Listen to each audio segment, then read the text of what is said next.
FA, FSC, A levels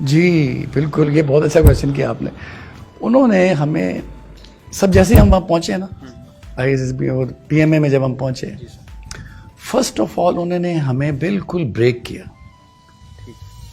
بالکل انہوں نے بریک کر دیا ہمیں.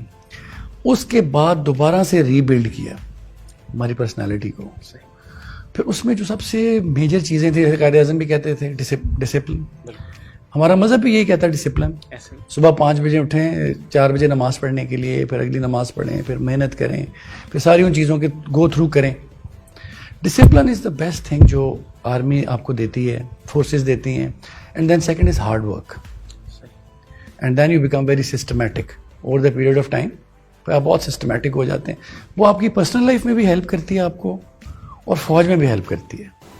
سر یہ مختلف قسم کے جو ٹیسٹ ہوتے ہیں, خاص طور پہ ISSB اور دوسرے بھی ٹیسٹ, اس میں یہ کویشچن بڑا کامن ہے کہ آپ کی اسٹرینتھ اور ویکنیس کیا ہے, اور اسٹوڈنٹس کو کلیئرٹی نہیں ہے کہ ہم اس کا آنسر کیسے کریں. سر آپ کوئی گائیڈ لائن پرووائڈ کریں جس میں اسٹوڈنٹس کو پتہ چلے کہ اس کا جواب صحیح کیا دینا ہے. جی very very very good question.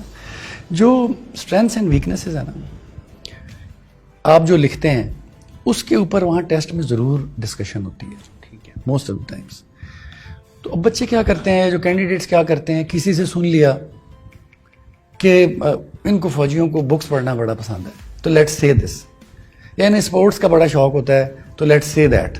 ٹھیک ہو, ایسے کرنے سے, کیونکہ وہ تو ایکسپرٹ ہے نا سارے. اگر میں نے 3000 انٹرویوز لیے ہوئے ہیں, ہر اسٹوڈنٹ یہی کہتا ہے کینڈیڈیٹ کہ جی میں سب سے اچھا ہوں. So but they are experts, they can find out کہ کون جھوٹ بول رہا ہے یا کون اس کو فیک کر رہا ہے. تو اس لیے بہتر ہے کہ میں آپ کو بڑا آسان طریقہ بتاتا ہوں, ویری انٹرسٹنگ. آپ ایک جگہ بیٹھ جائیے الگ کہیں, get a paper and a pen. ٹھیک ہے, اس میں جو خامیاں یا خوبیاں ایک انسان میں ہوتی ہیں, آپ میں نہیں کسی میں بھی, وہ آپ لکھ لیں.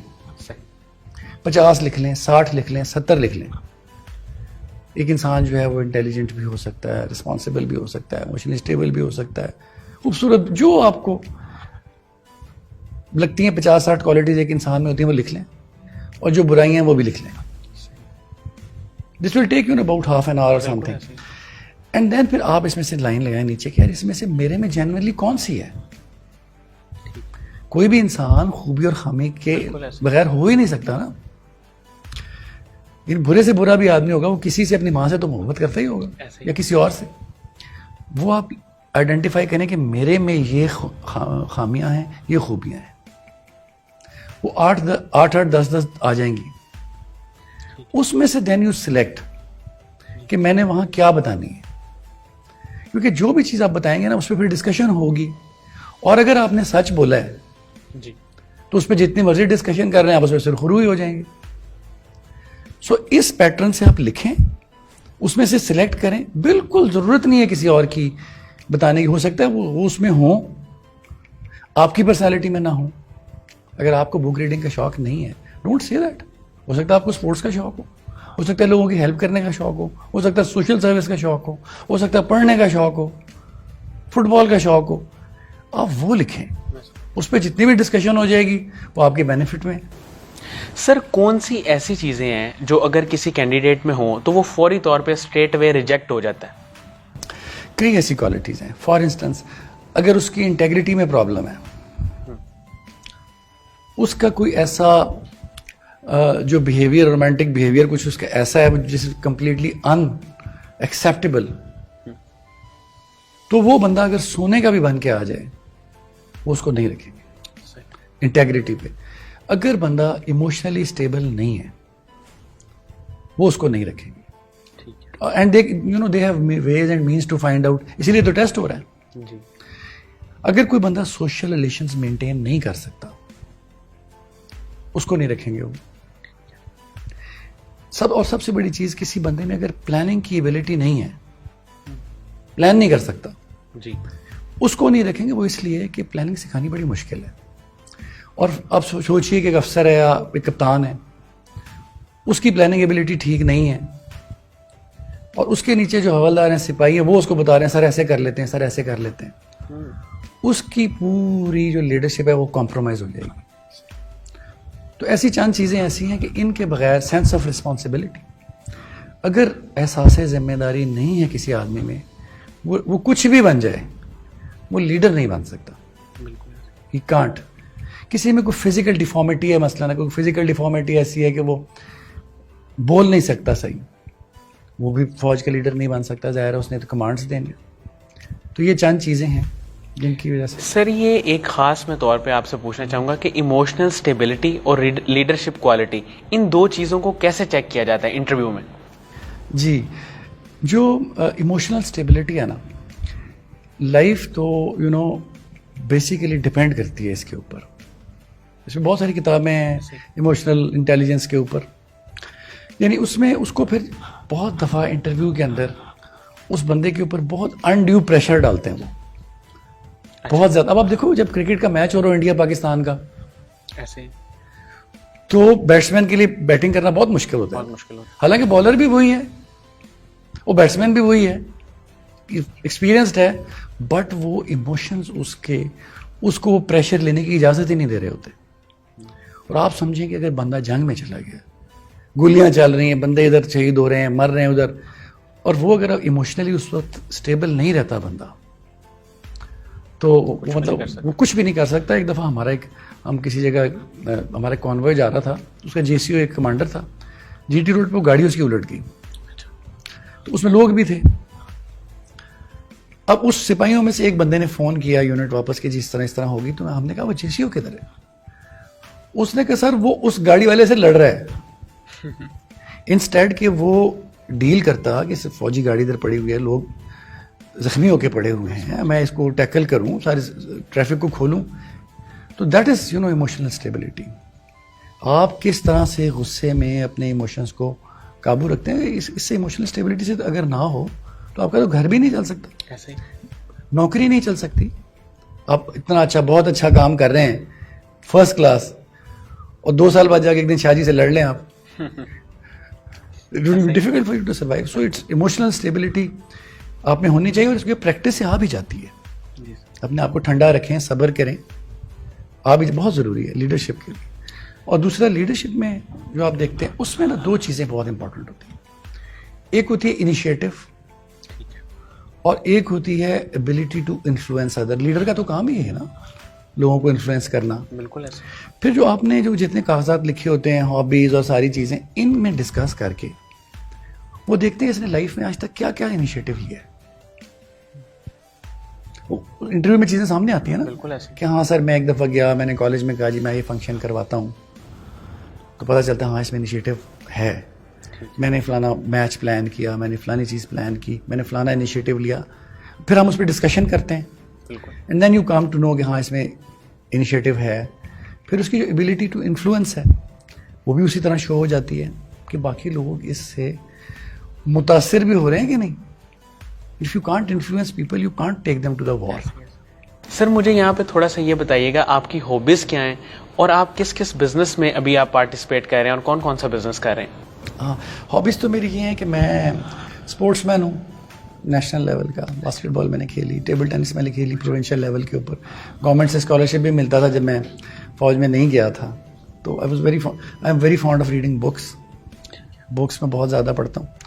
اور اب میں یہ ہے کہ آئی ہیو اباؤٹ 2 کمپنیز. ایک ہے 360 پراپرٹی مینجمنٹ سروسز, جو پاکستان سے باہر لوگ ہیں رہتے ہیں ایکسپیٹس, ان کی جو پاکستان میں پراپرٹیز ہیں ان کو مینیج کرتے ہیں, ان کو مینٹین کرتے ہیں, رینٹ وصول کر لیا, ٹھیک کر دیا, اس کو سیل کر دیا, اس کو اس طرح کی چیز. ایک یہ کمپنی ہے, اور دوسری ہے ایک پیراڈائز فارمز. میں ایک جگہ کسی جگہ بہت سارے فارم ہاؤسز وغیرہ بنا رہا ہوں. تو بیسیکلی ڈیولپمنٹ اور کنسٹرکشن سے میرا بزنس کا تعلق ہے. سر آپ کے اندر ایک خدمت خلق کا جذبہ بھی ہے, اور اسی کے تحت آپ نے مقصود فاؤنڈیشن بھی بنائی. سر اس میں اس کا کیا کیا ویژن ہے, مشن ہے, اور یہ کس طرح سے کام کر رہی ہے؟ جی دیکھیں, اس کا تو یہ ہے سب سے پہلے کہ میں ایک دفعہ چھور ایک جگہ سندھ میں وہاں پوسٹڈ تھا. تو وہاں ایک جگہ بہت سارے لوگ مسلمان ہو کے آ گئے, ہندو. اچھا. تو وہ اپنی اپنی جگہ سے نکال دیا انہوں نے ان کو, باقی مختلف مذاہب سے وہ آئے ہوئے تھے. بٹ وہ وہاں جب اکٹھے ہو گئے سارے, گاؤں بن گیا پورا ایک, لیکن ان کے پاس روزگار کوئی نہیں تھا. تو میں نے یہ سوچا کہ یار یہ میرا اس سے ڈائریکٹلی تو کوئی تعلق نہیں ہے, بٹ یہ کھائیں گے کیا, یہ کریں گے کیا. پھر میں نے خود پیسے لیے کچھ اپنے جیب سے, دوستوں سے, گھر والوں سے, سب لوگوں سے پیسے اکٹھے کر کے میں نے کوئی 7 لوگوں کو کاروبار شروع کروایا, چھوٹے چھوٹے کاروبار. کسی نے ریڑھی لگائی, کسی نے فوڈ کا اسٹال لگایا, کوئلے کی بھٹی لگائی. And it was so good to know کہ اس 7 میں سے 6 کاروبار چل گئے. صحیح. تو 6 لوگ برسر روزگار جب ہو گئے تو ان کا تو پرابلم سالو ہو گیا. تو پھر میں نے کہا یار جب میں ریٹائر ہو جاؤں گا یہ کام میں ضرور کروں گا. تو اب میں وہ کام کرتا ہوں, لوگوں کو کاروبار وغیرہ کرا دیے چھوٹے چھوٹے, اور اس کے لیے کوئی لوگ ڈونیشنز بھی دیتے ہیں, اور میں باقی زیادہ تر تو اپنے پیسوں سے کرتا ہوں, دے دیتا ہوں.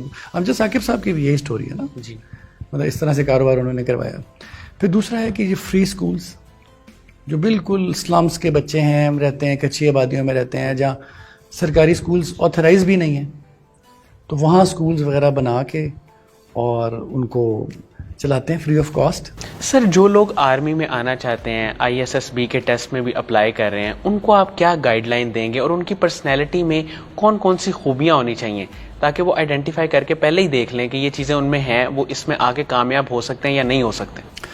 بہت اچھا سوال, ویری ویری گڈ کویشچن. دیکھیں جو ISSB کے لیے لوگ جاتے ہیں نا, عام طور پہ you are going in to a profession, اور جو لوگ وہاں بیٹھے ہوتے ہیں they want a serious professional person.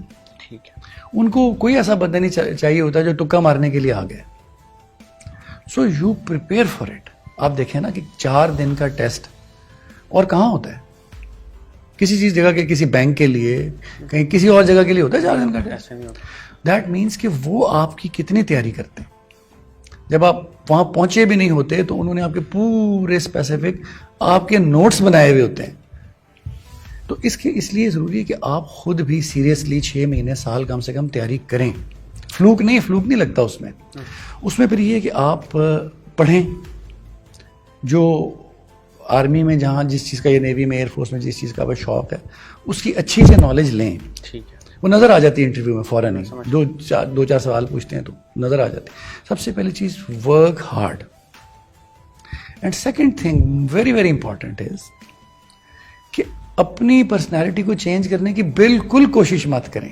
ٹھیک ہے. اس سے بندہ فیل ہو جاتا ہے جا کے. اللہ تعالیٰ نے ہر آدمی کو ڈفرینٹ بنایا نا, ایوری بڈی از ڈفرینٹ. سو آپ اپنے اندر جو یہ سینس جو میں نے بات کی, sense of responsibility, emotional stability, initiative, یہ ساری چیزیں, hard work, planning ability, leadership, ان چیزوں کو یہ کتابوں میں لکھی ہوئی ہیں, ان کو لیں اور ان کو آپ پریکٹس کریں. 6 مہینے, سال, 2 سال لگے نا, تھوڑا تھوڑا, آدھا گھنٹہ کا بھی کر لیا, 1 گھنٹہ کا بھی کر لیا, so that when you reach their نظر آئے کہ ایک ایسا آدمی آیا ہے جو تیار ہو کر آیا ہے, he is ready to give his time to the army. He is so willing, because army کی نوکری بہت مشکل ہے. آپ ساؤتھ وزیرستان میں چلے جائیں, کہیں اور چلے جائیں جنگ میں, تو جو بندہ صرف 2 لاکھ روپے کے لیے آیا ہے وہ تو روئے گا وہاں کہ یار اتنے تو شاید مجھے لاہور میں بھی مل جاتے پیسے. آپ جب تک یہ انٹرویو میں ثابت نہیں کر پاتے نا کہ میں بہت زیادہ ولنگ ہوں اور پیشنیٹ ہوں اس کے بارے میں, اور وہ آپ کی تیاری سے ثابت ہوتا ہے کتنا ٹائم آپ نے دیا ہے. تو یہ چیزیں آپ تیاری کر کے ان بکس کو لیں. Don't change your personality. جو آپ بک پڑھنے کا شوق نہیں تو چھوڑیں, جو شوق ہے وہ بتا دیں. ٹھیک ہے. اس پہ جب ڈسکشن ہوگی تو وہ بندہ بھی بہت ہیپی ہوگا جو انٹرویو لے رہا ہے آپ کا, سیٹسفائڈ, آپ بھی بہت سیٹسفائڈ ہوں گے. سر آپ نے 3000 انٹرویو کیے ہیں, کوئی ایسا کینڈیڈیٹ تھا جس نے اپنا کوئی عجیب و غریب سا شوق بتایا ہو اور وہ آپ کو بڑا اچھا لگا ہو؟ ہاں وہ بالکل, مطلب انسان تو بڑے ڈفرینٹ ہوتے ہیں نا سارے. ایک آیا تھا, اس نے کہا کہ سر مجھے نا ورد کرنے کا شوق ہے. ہابیز میں اس نے لکھا, اچھا تسبیح پڑھنے کا, ہاں ورد کرنے کا شوق. ٹھیک ہو گیا. تو وہاں میں جب انٹرویو سے لینے لگا, وہ کافی مطلب فیل ہونے کے قریب تھا. وہ آپ سمجھیے اگر 50 نمبر پاس ہونے کے لیے چاہیے تو وہ 35-40 کے آس پاس تھا. ایٹ دیٹ ٹائم میرے دل میں خیال آیا کہ یار یہ اللہ تعالیٰ اس کا اتنا ورد یہ کرتا ہے تو اس کے لیے غیبی ہیلپ کیوں نہیں آ رہی. میں بھی انسان ہوں نا, میں سوچ رہا تھا. And you know at that point in time interview کی ایسی پیس چینج ہوئی میرے ایسے کوشچنس نکلنے شروع ہوئے جس کے اس کے آنسر آتے تھے اور بڑے اچھے نمبروں سے وہ پاس ہو کے گیا. پھر ایک اور کینڈیڈیٹ مجھے ملا جس کو مطلب وہ تھا بلوچستان میں کسی گاؤں کا تھا, چپلیں اس نے پہنی ہوئی تھی نارمل, پرانی شلوار قمیض لیکن صاف ستھری تھی. اب وہ اس کو بھی فیل, بیکاز آپ نے کافی سارے سوال پوچھنے ہوتے ہیں فیل کرنے سے پہلے بھی. جب انٹرویو جب میں فیل کرنے لگا اس کو, میں آخری بس اب وہ سوال کر رہا تھا کہ میں کلوز کروں اس کو, اس سے جب میں نے سوال پوچھا کہ یہ آپ نے کہا ہے کہ مجھے 10 لاکھ روپے چاہیے, تو کیا کریں گے آپ 10 لاکھ روپے سے؟ اس نے کہا سر میری چھوٹی بہن ہے, اس کو تھیلیسیمیا ہے, تو وہ اس کو 10 لاکھ روپے دے دوں گا میں. میں نے کہا تم تو کہہ رہے تھے میری بہن ہی کوئی نہیں ہے, اس میں تو تم نے لکھا ہی نہیں ہے فارمز میں, تو یہ کون سی بہن؟ اس نے کہا سر میں ایک دفعہ کراچی گیا, ہاسپٹل سے میں باہر نکل رہا تھا تو وہاں کوئی بچی چھوڑ گیا, کسی اور کی بچی. لوگ ہاسپٹل والے بہت ڈھونڈتے رہے, کوئی نہیں آیا. تو میں نے اپنی والدہ کو فون کیا, جی یہ بچی ہے لاوارث ہے, ہمیں کچھ خیال کرنا چاہیے اس کا. انہوں نے کہا میری بہن بھی نہیں ہے کوئی, تو والدہ نے کہا اس کو لے آؤ. اب now you see that sense of responsibility toward society and heart. پھر اس نے کہا, میں نے کہا اچھا اور تمہاری زندگی کا کوئی واقعہ, کوئی ایڈونچر؟ اس نے کہا نہیں سر میں گاؤں میں رہتا ہوں, کیا ایڈونچر ہوگا, بس ایک دفعہ میں کراچی سے گزر رہا تھا کہیں سے, تو 2 جگہ پہ نا کراس فائرنگ ہو رہی تھی 2 گروپس کی, اس میں ایک راہگیر کو گولی لگ گئی. Then I went in that cross fire, I picked him up, پٹ ہم ان اے رکشا اینڈ ٹک ہم ٹو دا ہاسپٹل. میں نے کہا یار یہ جو پرائے آدمی کے لیے فائر میں چلا گیا اپنے سولجرز کے لیے تو جائے گا.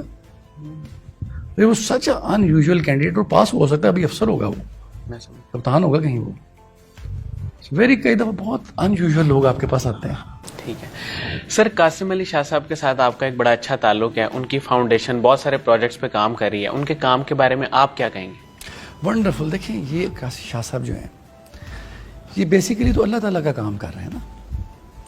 جو بھی بات وہ کرتے ہیں, جو بھی جیسے بھی کرتے ہیں اپنی سوچ کے حساب سے, اپنے اس کے حساب سے اچھی بات ہی کرتے ہیں, اور وہ مطلب پھر وہ لوگوں کے دلوں میں اترتی ہے بات. اگر اچھی بات ہوتی ہے اس کے پیچھے اللہ تعالیٰ بھی کھڑا ہوتا ہے اچھی بات کے پیچھے, اگر ہم اچھی بات کریں تو. پھر دین یو نو کتنے کہاں سے وہ کہاں پہنچے. وہ لوگوں کے لیے ایک آئیڈیل بھی بہت سارے لوگوں کے لیے ہے نا, کہاں سے اٹھے اتنی کام لائف میں, کیا کیا انہوں نے اچیو کیا اپنی محنت سے, خدا کے کرم سے. لوگوں کو مفت ایجوکیشن دینا, چیریٹیز بنانا, میڈیکل, صلح, کیا کیا کام وہ کر رہے ہیں. اور ایک آدمی جو سارا دن اپنا اللہ تعالیٰ کے لوگوں کو اچھی باتیں سمجھانے میں گزار دے, تو ظاہر اس سے تو انسپائر ہونا بنتا ہے نا. اور ہم باقی لوگوں کو بھی کرنا چاہیے. جیسے میں آج آپ کے پاس آیا ہوں, شاہ صاحب سے امپریس ہو گیا نا کہ یار وہ اچھی بات اب لوگوں کو بتا رہے ہیں, چلو جو ہمیں پتہ ہے ہم بھی لوگوں کو بتائیں, نیکسٹ جنریشن کے کام آئے. بہت بہت شکریہ سید علی جعفری صاحب, آپ نے ہمارے لیے وقت نکالا, آپ کا شکر گزار ہوں. ناظرین, مجھے امید ہے کہ جو لوگ ISSB کے ٹیسٹ کے حوالے سے جاننا چاہتے ہیں کہ اس میں کس کس طرح کے سوال ہوتے ہیں اور آپ کس کس طرح سے اس کو پریپیئر کر سکتے ہیں, ان کے لیے انٹرویو انتہائی مفید ثابت ہوگا. بہت بہت شکریہ, اپنا بہت ہی خیال رکھیے گا. اللہ حافظ.